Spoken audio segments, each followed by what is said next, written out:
Good morning, Holy Trinity. For our second Lenten reflection, I wanted to talk a little bit about fasting, why we do it in the Orthodox Church, and why we do it in the way we do it. As you know, for 49 days before Easter, before Pascha, as well as for 40 days before Christmas, every Wednesday and Friday throughout the year, and on certain other occasions, we in the Orthodox Church abstain from meat, dairy, and fish, as well as wine and oil. As in everything in Orthodoxy, there are many reasons for this. There's spiritual, symbolic dimension, and there's also a practical dimension. From the spiritual side, we can say first and foremost that in the Bible, specifically in the book of Genesis, we note that in Eden, the place where man, the paradise in which man was originally made to dwell, there was no meat eating because there was no violence or bloodshed of any kind. Uh, Sin entered the world through man, and through sin, death entered the world. Before Adam sinned, there was no killing or violence. In fact, in the Bible, God did not permit human beings to eat meat until after Noah's flood. So, from the biblical perspective, it seems as though meat eating is not something mankind was originally made for, but in fact a part of our spiritual degeneration. It was something that God only permitted after we had fallen a certain degree from the paradise we were made for.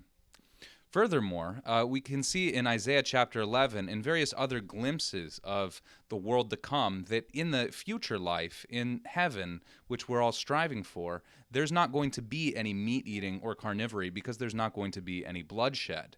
Isaiah, in his beautiful vision of the second coming, says that the wolf will lie down with the lamb. So not only will human beings not be killing animals and eating them, but animals won't even be killing and eating each other in the world to come.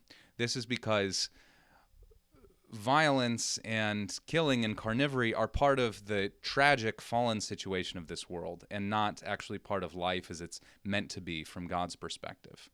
I think we all sort of intuitively understand this. We all react negatively to violence and suffering, even violence and suffering in animals. And I believe this is just one of the ways that our deepest sort of instincts point us to the fact that we're not meant for this world, but that we're meant for a different sort of life. Our deepest instincts point us to Christ. Our deepest instincts point us to the resurrection and to paradise. But in addition to this symbolic spiritual dimension of fasting, there's also a practical dimension as well. So when we're fasting, it's not just that we're trying to imitate the life of paradise, which we are, but we're also gaining certain practical benefits. So to eat is one of the most essential parts of what it means to be alive. In fact, part of the definition of a living thing is that it's something that has metabolism, that it's something that gets its energy from a certain food source. And in addition to being just part of what it means to be alive, eating is a very essential human activity as well. We order both our personal lives and our social and cultural lives around eating, around what and where and when and how we eat. For example, when we want to get to know someone, we invite them over for dinner. When we want to celebrate something, we have a special meal. We use food to thank people, to reward people, to apologize to people when we've done wrong. Food is an essential and central part of human life.